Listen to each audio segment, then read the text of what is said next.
ചില സ്ഥലത്തൊക്കെ വയസ്സുള്ള ആളുകൾക്ക് സുന്നത്ത് നിസ്കരിക്കും, ചെറുപ്പക്കാർ സുന്നത്ത് നിസ്കരിക്കൂല. നിങ്ങൾ ഇവിടെ ഒക്കെ എങ്ങനെയെന്ന് എനിക്കറിയില്ല. ഇപ്പോൾ റമദാൻ മാസം കഴിഞ്ഞിട്ടേ ഉള്ളൂ, വയസ്സന്മാർക്ക് തറാവീഹ് നിസ്കരിച്ചും ചെറുപ്പക്കാരെ ഇറങ്ങിപ്പോയി. നിങ്ങൾ ഇവിടെ ഒക്കെ അങ്ങനെ എനിക്കറിയില്ല. ചില സ്ഥലത്തൊക്കെ അങ്ങനെയാണ്. മുമ്പ് കാലത്ത് ഞാൻ റമദാനിൽ മലപ്പുറം ജില്ലയിൽ വേദന വരാറുണ്ട്. ഇപ്പൊ കുറെ കാലമായിട്ട് വരാറില്ല. അപ്പൊ ഞാൻ കണ്ടതും അങ്ങനെ തന്നെ. വയസ്സുള്ള കുറച്ച് ആളുകൾ നിസ്കരിച്ച് ചെറുപ്പക്കാർ ഇറങ്ങിപ്പോന്നു.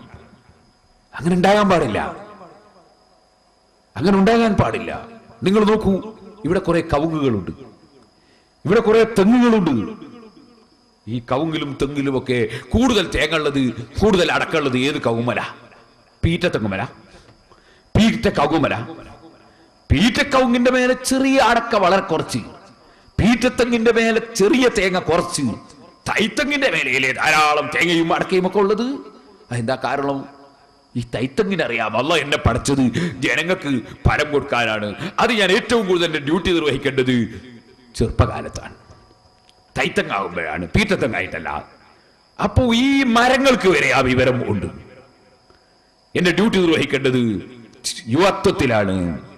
ഇനി ഞാൻ ചോദിക്കട്ടെ ചെറുപ്പക്കാരെ, തേങ്ങ അല്ലാഹ് പഠിച്ചത് എന്തിനാണ്? മാങ്ങ അല്ലാഹ് പഠിച്ചത് എന്തിനാണ്? അടക്ക അല്ലാഹ് പഠിച്ചത് എന്തിനാണ്? പശുവിനെ അല്ലാഹ് പഠിച്ചത് എന്തിനാണ്? പാലിനെ അല്ലാഹ് പഠിച്ചത് എന്തിനാണ്? മത്സ്യത്തെയും സസ്യത്തെയും പഠിച്ചത് എന്തിനാണ്? ഉറുമ്പിനെയും ആനയെയും പഠിച്ചത് എന്തിനാണ്? ഇനി നിങ്ങൾ ഏത് വസ്തു എടുത്ത് ചോദിക്കൂ, എന്തിനാണ് എന്തിനാണ്? എല്ലാറ്റിനും മറുപടി ഒന്നാണ്. ഖലഖലകും മാ ഫിൽ അർദി ജമീഅ. മുഴുവൻ വസ്തുക്കളും മനുഷ്യരായ നിങ്ങളെ നന്മയ്ക്ക് വേണ്ടി പഠിച്ചതാണ്. നിങ്ങൾ കണ്ടോ, ഈ അടുത്ത് ഞാൻ പത്രത്തിൽ വായിച്ചു. എന്താണ് വായിച്ചത്? 20 കോടി ഉറുപ്പികയുടെ പാമ്പ് വിഷം പിടിച്ചു. അപ്പൊ മനസ്സിലായി പാമ്പ് വിഷത്തിന് ഇത്ര വലിയ വിലയുണ്ട്. അല്ലാഹു ലോകത്തൊരു വസ്തുവും വെറുതെ പടച്ചിട്ടില്ല. ഇന്ന ഫീ ഖൽഖിസ് സമാവാതി വൽ അർളി വഖ്തിലാഫിൽ ലൈലി വന്നഹാരി ലആയാതിൻ ലിഉലിൽ അൽബാബ് الذين يذكرون الله قياما وقعودا وعلى جنوبهم ويتفكرون في خلق السماوات والأرض ربنا ما خلقت هذا باطلا. ചിന്തയുള്ള മനുഷ്യന്മാർ ആകാശങ്ങളെ സംബന്ധിച്ചും ഭൂമികളെ സംബന്ധിച്ചും സൂര്യനെ സംബന്ധിച്ചും നക്ഷത്രങ്ങളെ കുറിച്ചും സുബ്ഹാനല്ലാഹ് സർവ്വ സൃഷ്ടികളെ സംബന്ധിച്ചും ഭൂമിയെക്കുറിച്ചും ഭൂമിയിലുള്ളതിനെ കുറിച്ചുമൊക്കെ വയതഫക്കറൂന ഫീ ഖൽഖിസ് സമാവാതി വൽ അർള്, ആകാശഭൂമികളുടെ സൃഷ്ടിപ്പിൽ ചിന്തിക്കുന്ന ബുദ്ധിയുള്ള ജനങ്ങൾ അവർ ചിന്തിച്ചുകൊണ്ട് പറയുന്നു, റബ്ബനാ മാ ഖലഖത ഹാദാ ബാതിലാ, ഇത് നീ നിരർത്ഥകമായി പടച്ചതല്ല, ഇതൊക്കെയും പടച്ചതിന്റെ പിന്നിൽ രഹസ്യങ്ങളുണ്ട്, ഇതിനൊക്കെ ആവശ്യങ്ങളുണ്ട്. എന്നാൽ ഈ വസ്തുക്കളെ മുഴുവനും പടച്ചത് ചെറുപ്പക്കാരാ, മനുഷ്യരാകുന്ന നമുക്ക് വേണ്ടിയാണ്. മനുഷ്യനെ അല്ലാഹ് ആദരിച്ചതാണ്. ആ മനുഷ്യന് വേണ്ടി എല്ലാം പടച്ചു. ആനയെ പോറ്റുന്ന മനുഷ്യരുണ്ട്, മനുഷ്യനെ പോറ്റുന്ന ആനയില്ല. സിംഹത്തെ പോറ്റുന്ന മനുഷ്യരുണ്ട്, മനുഷ്യനെ പോറ്റുന്ന സിംഹമില്ല. പാമ്പിനെ പോറ്റുന്ന മനുഷ്യരുണ്ട്, മനുഷ്യനെ പോറ്റുന്ന പാമ്പില്ല. എല്ലാം മനുഷ്യന് വേണ്ടി പഠിച്ചു. മനുഷ്യനെ എല്ലാറ്റിന്റെയും അധികാരസ്ഥനാക്കി. ആ റബ്ബ് നമ്മളെ എന്തിനു പഠിച്ചു? എല്ലാം പഠിച്ചത് നമുക്ക് വേണ്ടി. നമ്മളെ എന്തിനു പഠിച്ചു? വമാ ഖലഖതുൽ ജിന്ന വൽ ഇൻസ ഇല്ലാ ലിയഅബ്ദൂൻ, അല്ലാഹുവിനെ ആരാധന നടത്താൻ വേണ്ടി തന്നെ പഠിച്ചു. അപ്പൊ നമ്മളെ ഡ്യൂട്ടി എന്താണ്? നമ്മളെ ഡ്യൂട്ടി അല്ലാഹുവിന് ഇബാദത്ത് എടുക്കലാണ്. ആ ഇബാദത്ത് എടുക്കണമെങ്കിൽ ഇവിടെ ജീവിക്കണം. ജീവിക്കാൻ വേണ്ടി ജോലിയെടുക്കണം ചെറുപ്പക്കാരെ. ജീവിക്കാൻ വേണ്ടി ബിസിനസ് നടത്തണം സഹോദരന്മാരെ. അതൊന്നും ഇസ്ലാം വിരോധിച്ചിട്ടില്ല. അതേ നബി സല്ലല്ലാഹു അലൈഹി വസല്ലം തങ്ങൾ പറഞ്ഞത് ഏറ്റവും ഖൈറായ ഭക്ഷണമാണ് തൊഴിലെടുത്ത് ജീവിക്കുന്ന തൊഴിലാളിയുടെ ഭക്ഷണം. നബി സല്ലല്ലാഹു അലൈഹി വസല്ലം തങ്ങൾ പറഞ്ഞത് ബിസിനസ് നടത്തുന്നവനെ സംബന്ധിച്ച്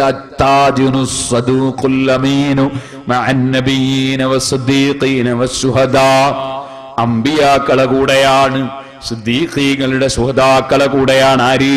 സത്യസന്ധനായി വിശ്വസ്തനായി ബിസിനസ് നടത്തുന്ന ബിസിനസ്സുകാരൻ. ചതിക്കുന്നവനല്ല, വഞ്ചിക്കുന്നവനല്ല. മുതലാളിയെ വഞ്ചിക്കാതെ തൊഴിലെടുക്കുന്ന തൊഴിലാളിയെ വഞ്ചിക്കാതെ, ഒരു കക്ഷിയെയും വഞ്ചിക്കാതെ ബിസിനസ് നടത്തുന്ന മുതലാളി. എല്ലാം റബ്ബ് സ്വീകരിച്ചവര് തന്നെ. അള്ളാഹുവിന്റെ റസൂല് പറഞ്ഞു, വിശ്വസ്തനും സത്യസന്ധനുമായി ബിസിനസ് നടത്തുന്നവൻ നബിമാരുടെ കൂടെയാണ്, ശുഹദാക്കളെ കൂടെയാണ്, സിദ്ദീഖീങ്ങളെ കൂടെയാണ്. ചതിച്ചാൽ അവൻ നമ്മളിൽപ്പെട്ടവനല്ല.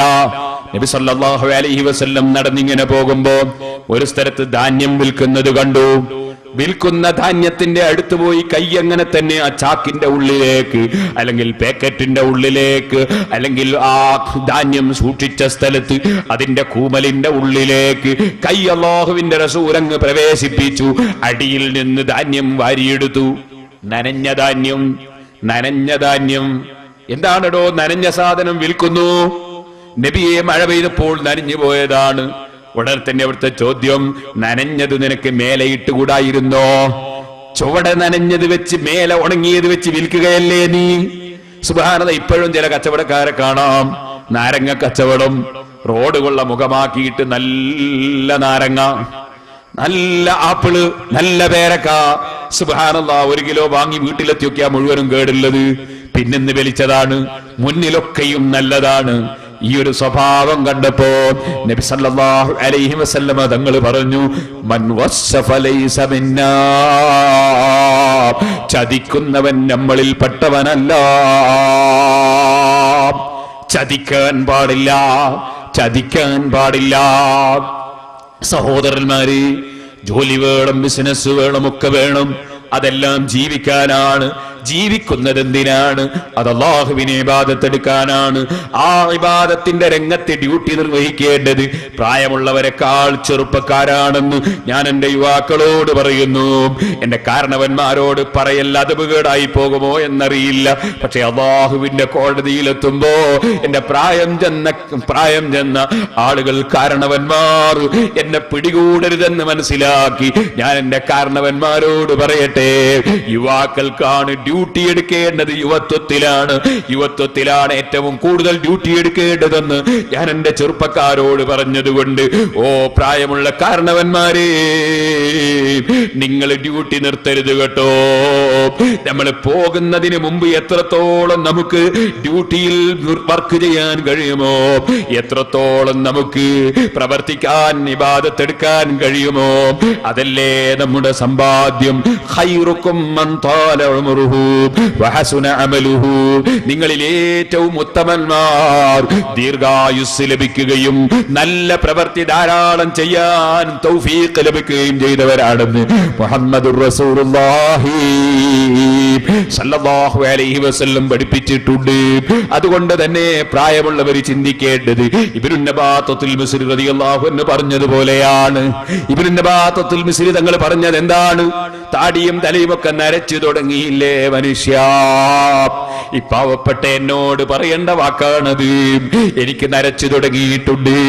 നരച്ചു തുടങ്ങിയവരോട് ഇബ്നു നബാത്തുൽ മിസ്രി തങ്ങളെ പാരവകൾ പറഞ്ഞു, മോനെ, നീ വാഴക്ക കണ്ടിട്ടില്ലേ? വാഴയുടെ മേലെയുള്ള, നേന്ത്രവാഴയുടെ മേലെയുള്ള, മൈസൂർ വാഴയുടെ മേലെയുള്ള, അതുപോലുള്ള വാഴയുടെ മേലെയുള്ള വാഴക്ക കണ്ടിട്ടില്ലേ? ആ പച്ചക്കളറിൽ നിൽക്കുമ്പോ അതിന്റെ തോലിന് മഞ്ഞ കളർ വന്നാൽ അത് ഇരിഞ്ഞെടുക്കാൻ സമയമായി എന്നതിന്റെ തെളിവല്ലയോ? കൊല കൊത്തിയെടുക്കാനായി എന്നതിന്റെ തെളിവല്ലയോ? അതുപോലെ നിന്റെ താടിയിലും മീശയിലും തലയിലുമൊക്കെ രോമത്തിന്റെ കളറ് മാറിയെങ്കിൽ പറിക്കാൻ അടുത്തായി എന്നതിന്റെ തെളിവാണ് കേട്ടോ. പറിക്കുന്നതിന് മുമ്പ് പരമാവധി സമ്പാദിക്കാൻ നോക്കൂ. ചെറുപ്പക്കാരെ വിളിച്ച് തങ്ങൾ പറഞ്ഞു, ഓ ചെറുപ്പക്കാരാ, പച്ചക്കായ ഇരിഞ്ഞെടുക്കുന്നത് നീ കണ്ടിട്ടില്ലേ? മച്ചിങ്ങ കൊഴിഞ്ഞു പോകുന്നത് കണ്ടിട്ടില്ലേ? നീ അതുപോലെ ഒരുപാട് വസ്തുക്കൾ പച്ചയായ പച്ചമാങ്ങ തച്ചിടുന്നത് കണ്ടിട്ടില്ലേ? അതുപോലെ നിന്റെ യുവത്വത്തിലും നിനക്ക് മരണം സംഭവിക്കാം കേട്ടോ. കുട്ടികളെ വിളിച്ചിട്ട് പറഞ്ഞു, ഓ മക്കളെ, ഉണ്ണിമാങ്ങ കൊഴിഞ്ഞു പോകുന്നത് കണ്ടിട്ടില്ലേ?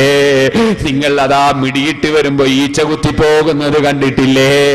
ചെറിയ സാധനങ്ങൾ അതാ ഉരുത്തിരിഞ്ഞു വരുമ്പോൾ തന്നെ നഷ്ടപ്പെട്ടു പോകുന്നത് കണ്ടിട്ടില്ലേ? ഏത് സമയത്തും മരണമാകാം. പോകാൻ ഒരുങ്ങി ജീവിച്ചവൻ വിജയിച്ചവൻ തന്നെ. സുന്നത്തുകൾ വർദ്ധിപ്പിക്കണം.